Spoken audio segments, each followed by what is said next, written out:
picture we are about to see, we must remember that the explosive power of atomic bombs used in this test was in the kiloton range. The explosive power of today's hydrogen bomb is measured in terms of megatons. What does that mean to us? It's a matter of practical application. It takes 1,000 kilotons to equal 1 megaton. And by applying the scaling laws, the proportionate comparative effects of a larger bomb can be determined. The A bomb exploded here was rated at approximately 30 kilotons. For comparison, let's use a 20 megaton H bomb. The 20 megaton bomb, therefore, would be 667 times as strong as a 30 kiloton bomb. The relationship between distance for any given pressure and the size of nuclear weapons follows the cube root scaling law.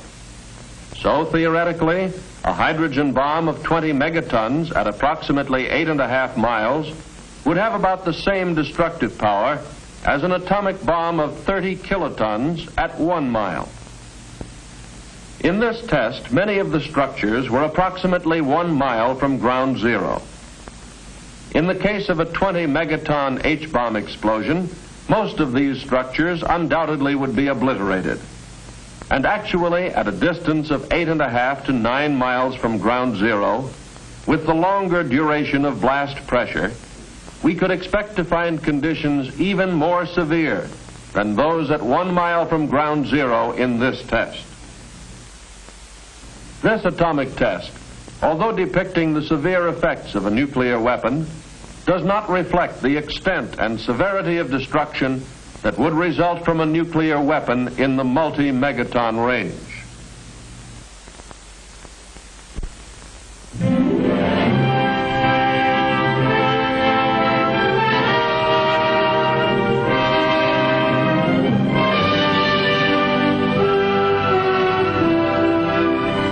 Here at the Atomic Energy Commission's Nevada test site, I covered the story of Operation Q, a program to test the effects of an atomic blast upon the things we use in our everyday lives.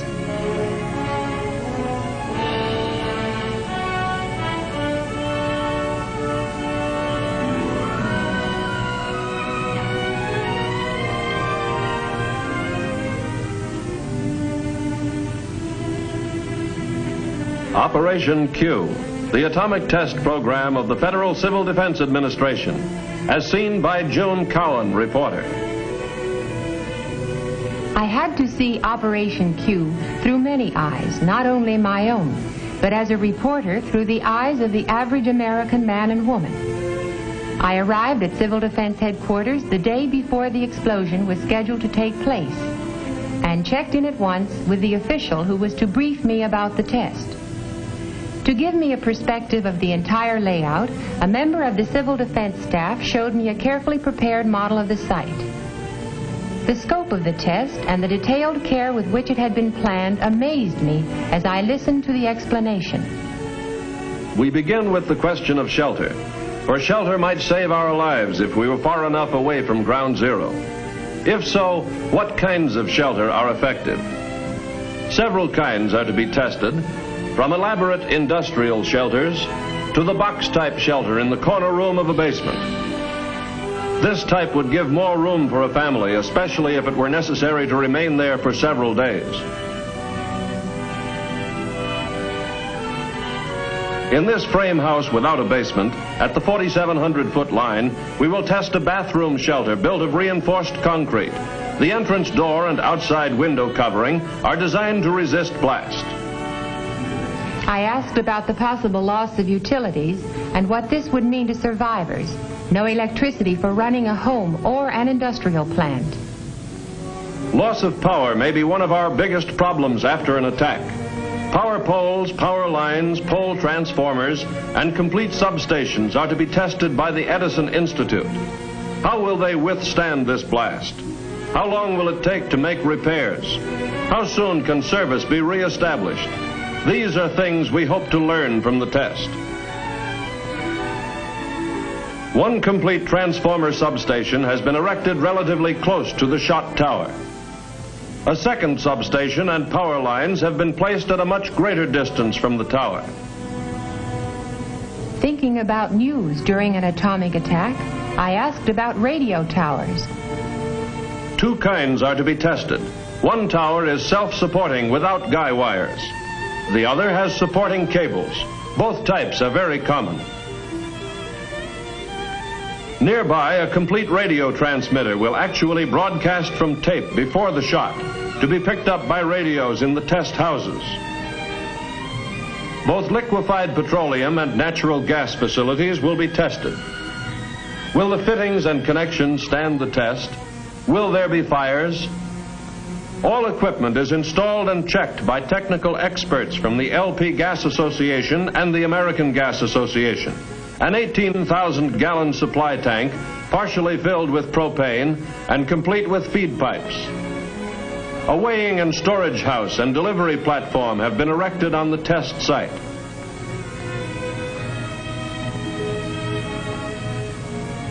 I was anxious to learn all I could about the various types of houses to be tested.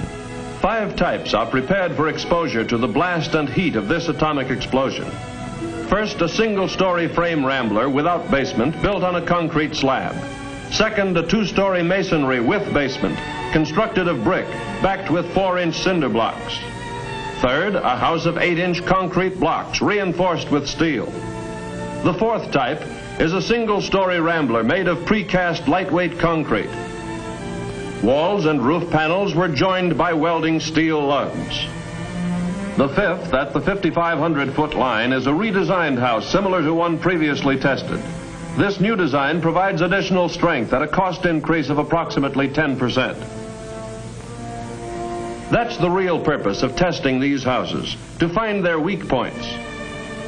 Through the cooperation of the furniture and appliance industries, household furnishings were installed in the houses. Mannequin families supplied by private industry are to represent Mr. and Mrs. America. Interior home furnishings donated by industry are complete in every detail. I looked at the mannequins sitting about so indifferently. Naturally, I was very interested in preparations for the testing of textiles and synthetic fabrics. Rows of mannequins were set up in the open facing the blast. Each item of clothing and each color had been carefully selected to give much needed survival information. I was especially interested in the food test program. Canned and packaged foods are to be tested. As a mother and housewife, this appealed to me. I had several questions to ask. Would food in the average home be safe to eat after a blast? Food testing in Operation Q is planned to answer this and other vital questions. Some foods are to be tested in the house, stored in the usual way. Other foods, including fresh meats, butter, and similar perishables, are to be tested just below the level of the ground at 3 positions along the main test line. This will expose the food to high-intensity radiation without risking destruction of the containers. Test items include sterilized foods packaged in cartons, metal, and glass. All will be exposed according to plan to give us the most survival information. The night of the actual explosion, or rather early in the morning, came at last. On Media Hill, television equipment was ready to bring the test into homes from coast to coast. Reporters, commentators, military and civil defense observers all had a purpose: to study the results of this explosion. At a position a mile forward from Media Hill, the Civil Defense Field Exercise Group had assembled with their equipment.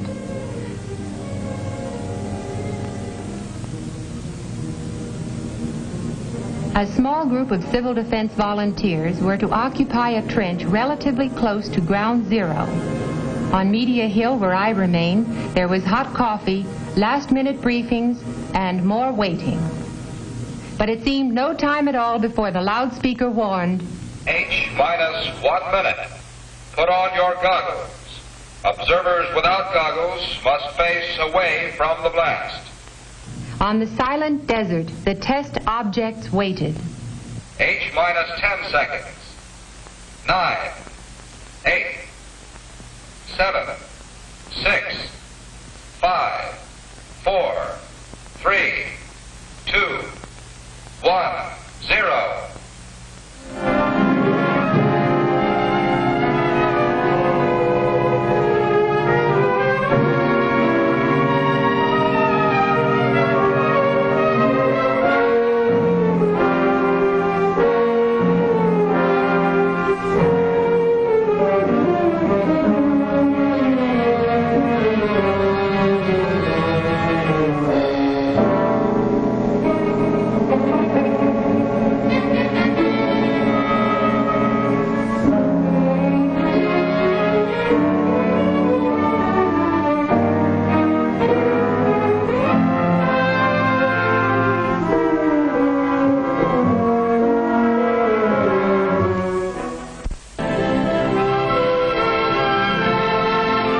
24 hours elapsed before we were permitted to view at first hand the results of the explosion. Let's see how the blast affected the houses. This is what remained of the masonry house that was not reinforced.